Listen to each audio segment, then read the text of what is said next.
Hello. Today I'm going to make a review of U2's new song, Invisible. So, Invisible came out on last Sunday, but I'm just talking about it today because I really needed some time to digest the content of the song. At first, I looked at it and, it was crap for me when I first listened to it. I was quite disappointed, but then I think you need to listen to the song sometimes, and a few times before you make a comment. You need to get used to it. And I remember when Katy Perry released that single in the jungle. I don't even remember the name of the song. It was like terrible, and I thought, how the hell will this be successful?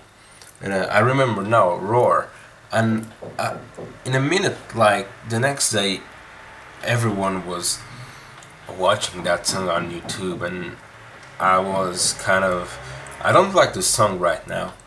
That's pop trash, like I call it, but it actually worked as an, if you look at Invisible, the way U2 look at their work right now, that they want to make something that is commercially successful. So I'm not comparing Roar, that piece of crap, to any kind of U2 work. I'm just saying that, imagine The Fly. When The Fly came out as a single, for the first time announcing Achtung Baby, imagine people just listening to the Joshua Tree, and then what? Achtung Baby? No. Joshua Tree, Rattle and Hum, like that soul and country and, the basis of rock and blues, mixed with U2, and then The Fly. It may have been a shock, and I think this is almost the same. And something better than Get On Your Boots, definitely. I remember when I was listening to Get On Your Boots, and I wanted to like it, but I didn't. I don't like that song. I like the album, No Light on the Horizon, but Get On Your Boots, it's just a tremendous fail. In this case, Invisible, I think they have failed because they don't have, at the beginning of the song, a real drum. And you need a drum. Like Larry Mullen, having a machine making the rhythm is just not good. It's awful, actually.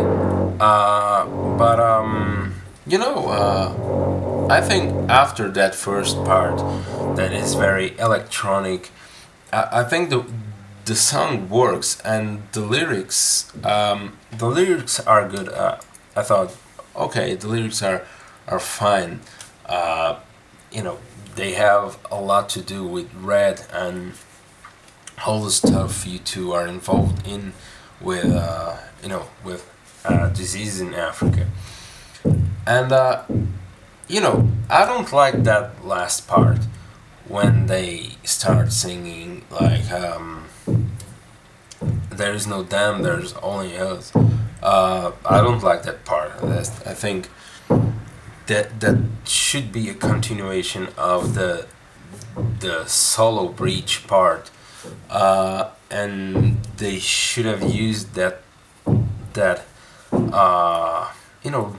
all the rhythm, all the, let's say, the speed and the intensity of the song when the breach comes, to finish the song in a good way, great way. But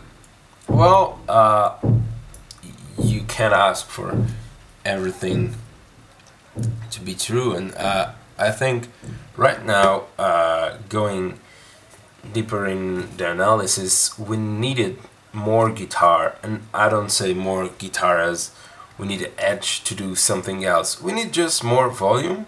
We need to listen to the guitar, and even at the chorus, the guitars are back there, and it's not raw. U2, that chorus makes me feel like I'm listening to some early U2 record like Boy or War, because you can feel the rawness. But then Danger Mouse, you know, it just almost deleted the guitar. And I like the bass, and the bass line is nice, and I really think that you have a lot of bass in a song, and it's lacking volume on the guitars. Uh, Bono wrote a good song, and he's not 20 years old or 30, so he's 50. Is well, is not, his voice is not the same that was before, but I think he did very well in this song. And after Ordinary Love, I think we won't have Bono singing crap songs next on the next tour. I think he's doing a good job and making pop songs, because that's what they want to make right now, but with some quality. So basically, the two things that are wrong with this song is, or are, that, you know, that drum machine or that computer making the rhythm at the beginning and for, you know, the whole song, but then from the middle to the end you listen to some real drums, if we can say that. And then the other thing is, there is no them, there's only us. That's boring. That's not a good way of finishing the song. So if U2 put it on a new album, I think they should change that part. Eventually put some real drums on a song, and maybe it would give a, you know, a good single to go out with a video, because the video that went to Super Bowl was very nice. I really liked the concept behind the video, like the invisible guy, but back there Bono. It was very nice with all that people and the lights, and I really liked the concept. So I think they can nail it if they, you know, make these adjustments to the song. I think it will be a really good song, a pop song still, but you know, U2 always had this desire to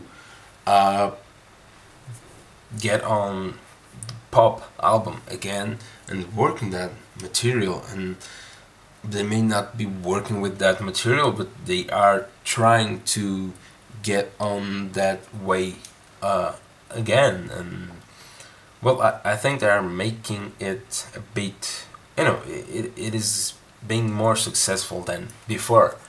And so I think, from on a scale from 0 to 10, I would rate that song in, you know, 7.5, because it's not huge U2 song, but I think it's cool. We just it's difficult to get used to it, because you had that idea of what U2 is, and it's the same thing with Achtung Baby. When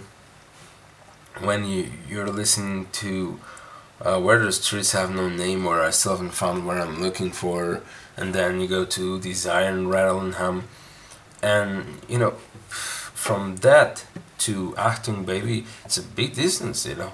There is The Fly, there is Even Better Than the Real Thing. You probably would go crazy with that, and I'm too young, but people may have thought like, what the hell is this now? U2 is going to end. This is the end of the band. As I've listened to some guy on the internet and YouTube saying this song could mean the end of the band, and it couldn't be more wrong. You know, they will prove the fans, the hardcore fans, wrong with their next album. I just think this song was an experience, and not everything can go well. Like with when they recorded with Rick Rubin that song "Windows in the Sky," and you know they didn't nail it. It was a test, and I think this was a good test, and you know the album will be much better. So let's just wait and not, you know, be afraid of what U2 is going to release. I think it will be a good album. It's maybe it will be their last album. We don't know because, you know, they're old guys.